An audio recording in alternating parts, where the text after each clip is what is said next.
네, 북미 관계가 한동안 대치 내지 소강 국면이었는데 한 이틀 사이에 뭔가 좀 급변하는 조짐을 보이고 있습니다. 앞서 오프닝에서도 전해드린 것처럼 트럼프 미 대통령이 또 트윗으로 볼턴 백악관 국가안보보좌관 경질을 또 트윗으로 알렸다고 하고요. 이에 대해서 이제 볼턴은 경질이 아니라 내가 사임한 거다 또 이렇게 주장을 했다라는 보도도 이어서 나왔는데 여기다가 최선희 북한 외무성 제1부상이 9월 하순에 북미 실무 협상을 갖자 엊그제 또 전격 제안을 했죠. 그리고 나서 또 7시간 만에 또 발사체를 쏘아 올렸는데 북한에서 이게 초대형 방사포라고 또 주장을 하고 나섰는데요. 좀 정리 좀 해야 될 것 같습니다. 그래서 이분을 스튜디오로 모셨습니다. 조성열 국가안보전략연구원 자문연구위원 모셨습니다. 어서 오십시오, 위원님. 예, 안녕하세요. 네, 오시는데 불편함은 없으셨고요. 예, 네, 일단 지금 그 따끈따끈한 속보부터 좀 짚어봐야 될 텐데 볼턴이 경질된 거냐 사임한 거냐는 별로 중요한 것 같지는 않고 사람이 바뀐다는 게 중요한 것 같은데요. 예, 북미 관계로 볼 때는 희소식입니까? 나쁜 소식입니까? 예, 희소식이라고 볼 수 있습니다. 워낙 매파라. 예, 지난번 하노이 회담 때도 이른바 빅딜 문서를 이제 가지고 북한에 제출했다고 알려져 있고요. 네. 작년 4월 볼턴이 임명된 이후부터 네. 북한이 이제 초긴장을 해가지고 네. 굉장히 좀 거부감을 보였었습니다. 그리고 굉장히 협상을 좀 어렵게 만들었던 사람인데요. 예. 아마 볼턴이 경질되고 어떤 인물이 오든 간에 네. 아마 북미 비핵화 협상은 상당히 이제 순풍을 타지 않겠나 생각합니다. 근데 지금 바로 이제 그럼 후임이 누구냐 해서 벌써 나오는 게 스티븐 비건 대북 특별대표 이야기가 지금 그 오르락 내리락 하던데 이건 어떻게 보세요? 예, 스티브 비건 급으로 보면 충분하고요. 네. 원래 당초 작년에 볼턴이 임명될 당시에도 경합을 벌인 인물입니다. 아, 그랬었나요? 예, 예. 후보에 있었어요? 예, 후보군에 있었고요. 예. 지금도 볼턴 경질설이 한 몇 달 전부터 나왔었는데요. 네. 그때 거론됐던 것도 스티브 비건이 있고요. 물론 아. 그분만 있는 건 아니고요. 예. 뭐 이란 특별 대표도 있고 예. 또 인질 협상 대표 이런 몇 사람들이 현재 거론되고 있습니다. 그럼 만약에 비건이 그 NSC 그 저기 국가안보 보좌관이 된다고 가정을 하면 북미 협상에 좀 탄력을 받을 수 있는 겁니까? 예, 지금 대북 협상에서 가장 그 온건파랄까요? 협상파가 비건입니다. 볼턴은 뭐 말할 것도 없고요. 사실 폼페이오 국무장관도 본인이 이제 군 경력을 가지고 있고요.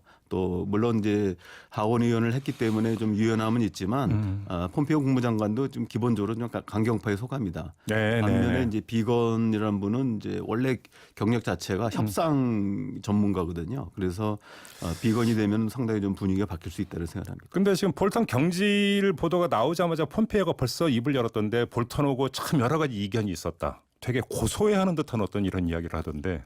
예, 사실 특히 그 하노이 회담도 그랬고 예. 지난번에 이란이 이제 미 정찰 무인기인 이제 드론을 격추시켰을 때 네. 이란을 공습해야 된다고 또 주장했었거든요. 그 볼턴이. 그래서 여러 가지로 미 국무부 입장과 좀 충돌했기 때문에 아마 폼페이오 입장에서 보면은 볼턴 경질을 내심 뭐 반기지 않았겠나 생각합니다. 근데 그 만약에 비건이 그 보좌관이 된다면 그 미 국무부 라인이 그냥 장악을 하는 것이 돼버리는 건데. 근데 조금 전에도 말씀하신 것처럼 지금 폼페이오가 최근에 들어서 대북 강경 발언을 많이 하지 않았습니까? 이것이 꼭 그러니까 그 북한의 그러니까 좋은 신호라고 볼 수 있는 겁니까? 예, 사실 뭐 미국의 그 대외 정책이라고 하는 게 특정 인맥이나 또는 어느 부서가 결정하는 것이 아니라 지난번 하노이 회담 때도 한 일주일 전에 백악관에서 네. 우리식으로 하면 이제 관계부처 실무자 회의를 열어가지고 사실 강경 노선으로 정리가 됐거든요. 네. 당시에 그 강경 노선으로 전환했던 게 볼턴이었습니다. 그래서 당시에도 볼턴이 그 비건을 비난하면서 폼페이오 국무장관이 결국 수용할 수밖에 없었고 그 결과 하노이에서 강경론이 나왔던 것이거든요. 그래서 물론 지금 말씀하신 것처럼 비건이 설사 국가안보보장이 된다 하더라도 갑자기 노선이 바뀌거나 또 이런 건 아닙니다. 결국은 대북 강경론을 견지하고 있는 것이 미 국방부도 있고 재무부, 법무부 이런 데서는 매우 엄격한 잣대로 북한을 대북 제재가 때문에 예, 그렇습니다. 그래서 뭐 비건이 된다고 해서 제재가 완화되거나 이런 가능성은 거의 없다고 볼 수 있습니다. 알겠습니다. 근데 자 그럼 이 지점에서 본질적인 질문. 그러면 볼턴이 경질된 게 북한 때문이냐? 그렇게 보기는 좀 힘들죠. 예, 가장 최근 거는 이제 이틀 전이죠. 그 아프간 평화 협상이 타결 직전에 있었습니다. 네. 사실 트럼프 대통령이 이제 그 외교적 업적으로 내년 대선에 대비해서 두 개의 카드를 가지고 있었는데요. 네. 하나가 이제 작년부터 시작했던 한반도 비핵화 프로세스가 있고 그게 하나가 있고 또 하나는 이제 2월서부터 아프간 평화 협상을 추진해 왔습니다. 아, 예. 그래서 상당히 공을 들였고요. 이 두 개의 카드를 가지고 내년도 외교적 업적을 삼으려고 했었는데 아마 이 부분들이 이제 잘 됐으면 아프간 주둔 미군 5,400명을 이제 철수하고요. 그리고 이걸 통해서 이제 아프간에서 자신의 정책을 또 하나의 가시적인 성과를 내려고 했거든요. 근데 이 부분에 대해서 볼턴이 강력히 반대했습니다. 아, 그게 결정적 계기라고 물론 말하면. 원인이 있었던 것이 예. 한 일주일 전에 아프간 카불에 있는 미 대사관 앞에 외교관인데요. 거기서 폭탄 테러가 발생해가지고 네. 아마 볼턴에게 이제 힘을 실어준 것 같습니다. 만약에 미군이 철수할 경우 아프간 사태가 다시 혼란에 빠질 수 있다. 그래서 강경론을 하는 바람에 사실 그 지난번 이제 작년이죠. 그 북미 정상 예전했다가 전격적으로 취소했던 것처럼 네. 이번에 또 그런 사태가 일어났었습니다. 아하. 이런 부분들이 볼턴 경제의 직접적 원인이라고 볼 수 있고요. 또 이 부분은 최선희 그 제1부상이 또 거꾸로 대화에 나오게 된 다시 말하면 미국의 강경론을 보고 약간 놀랬던 부분이 있는 것 같습니다. 아, 북한도. 그게 그럼 최선희 제1부상의 전격 제안의 또 배경이 되는 겁니까? 예, 그렇습니다. 실제로 북한 입장에서 본다면은 예.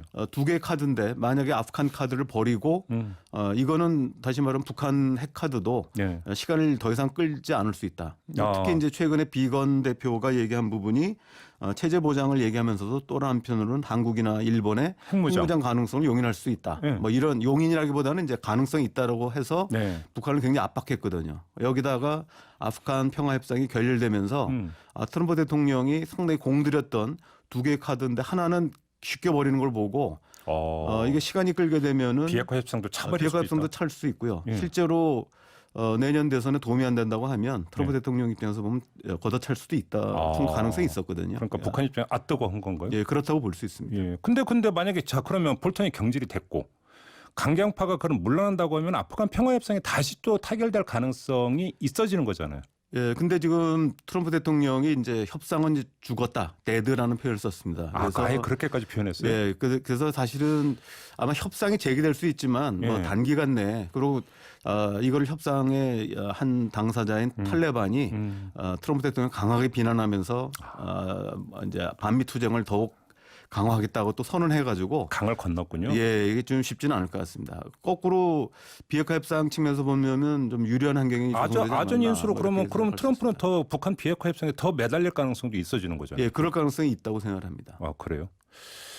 그러면 최선희 부상이 9월 말로 이렇게 딱 시점까지 특정을 한 건 어떻게 읽어야 되는 거예요? 예, 9월 하순이라고 표현했는데요. 네. 9월 17일에 네. 유엔 총회가 개막이 됩니다. 네. 현재까지 리용호 외무상이 유엔 총회 참석을 안 하겠다고 발표했는데 그랬죠. 역으로 보면은 아마 최선희 제1부상이 유엔 총회 대신 참석할 가능성이 있고요. 예. 아마 이 자리 그게 이제 9월 17일이기 때문에 네. 표현을 하순이라고 했는데 딱 날짜는 비슷합니다. 그래서 최선희 제1부상이 뉴욕을 방문해서 폼페이오 국무장관 또는 뭐 최명길 특별대표 김명길이죠. 김명길 대표가 같이 가서 비건과 상견례를 할 가능성도 있습니다. 근데 지금 실무협상 같은 경우는 실무협상 대표는 그 미국에서는 대북 특별대표 비건이었고 지금 북한은 최선희 부상이 아니지 않습니까? 김명길입니다. 그래서 제가 아까 말씀드렸듯이 대미 특별대표인 김명길이 같이 가서 이제 상견례 겸해서 스타트 끊자 이렇게 되는 거 그렇게 될 가능성이 있다.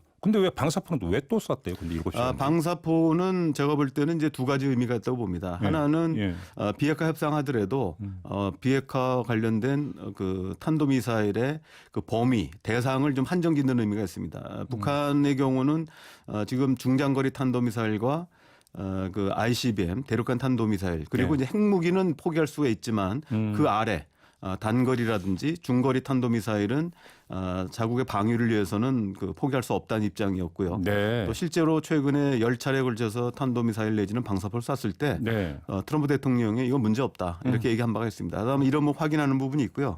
또 하나는 기술적인 측면이 있는데 지금 10차례 쐈는데 지금 4종 세트라고 합니다. 4가지 종류의 탄도미사를 쐈는데 딴 것들은 다 이제 두 번 쏘고 이스칸데르라고 해서 신형 무기는 4번 쐈는데 지금 그 어제 발사한 초대형 방사포는 8월 24일 쏘고 한 번밖에 안 썼거든요. 그래서 이제 어제 쏴서 2번 쏘게 된 겁니다. 그래서 맞추는 아마 겁니까? 그러니까 그 한 번 쏘고 다시 점검하는 아마 이런 부분들이 있기 때문에 이 짝짝이 맞습니다. 그러면 지금 우리가 이제 놓치고 있었던 게 이제 북미 간의 비핵화 협상의 그 내용 중에 하나가 이 단거리 미사일을 용인하느냐 마느냐의 문제도 들어가 있었다는 얘기가 되는 거잖아요. 그러니까 유엔 안보리 결의에는 모든 탄도미사일 그래서 단거리나 중거리 다 포함하게 돼 있습니다. 근데 지금 맞는지 모르겠습니다만은 북한 외무성 담화에서는 지난 6월 30일 북미 그 정상들이 만났을 때 이 용인할 대규모 군사 훈련과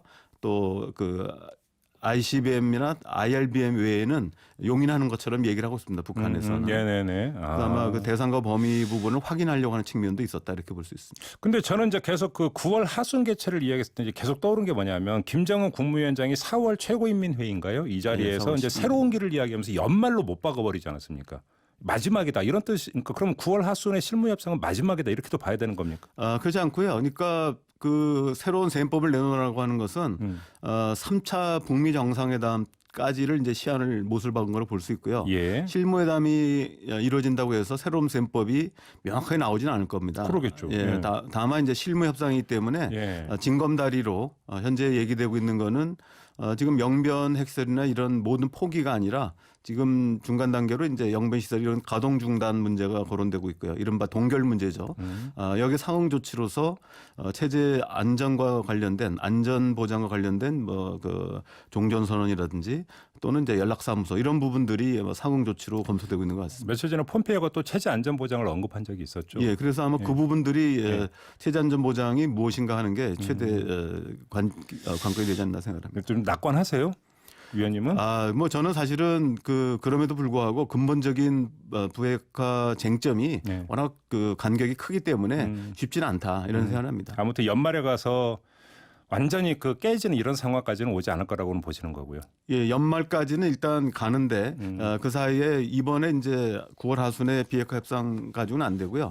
실무회담이 한 번이나 2번 정도 더 해야 된다 이렇게 생각합니다. 알겠습니다. 짧게 하나만 여쭤볼게요. 지금 이제 북중 관계가 더 긴밀해지고 있는 그 지금 조짐이 계속 나타나고 있지 않습니까? 그럼 여기서 중국의 역할은 어떻게 되는 겁니까? 아마 중국이 체제 안전 보장과 관련돼서 여러 가지 조언했을 거로 보고요. 지난번에 왕이 외상에 갔을 때도 체제 안전 보장, 특히 이제 미국이 제대로 못한다면 중국이 보장해주겠다고 하는 아마 이런 부분들이 잠깐만 중국이 어떻게 보장을 해주는 거예요? 아마 이제 그 북중 간에 군사 훈련을 이제 지금까지는 그런 합동 군사 연습 같은 게 없었는데 군사 연습이라든지 아니면은 이제 지금 별도의 군사 협정 같은 게 체결 가능성도 있습니다. 지난번에 그럼 이제 더 심각해지는 거 아닌가요? 그렇죠. 한반도는? 그러니까 비핵화에는 도움이 될지 모르지만 이후에 한반도 정세는 이제 보다 복잡해질 가능성이 있습니다. 만약에 북중이 합동 군사 훈련한다면 한반도 상황은 더 복잡해질 것 같아요. 그러니까 북한으로서는 체제 안전 보장 문제 때문에 그런 부분을 선택할 가능성이 있고요. 중국도 그런 한반도 영향력 확대를 위해서 그런 제안했을 가능성이 있다고 생각합니다. 미국도 반기지 않을 카드일 것 같아요. 그렇습니다. 알겠습니다. 자, 오늘 말씀 여기까지 드려야 될 것 같습니다. 고맙습니다, 위원님. 감사합니다. 네, 지금까지 조성열 국가안보전략연구원 자문연구위원과 함께했습니다. 이슈의 핵심을 꿰뚫는 예리한 시선, 믿고 듣는 진품 시사 김종배 시선 집중.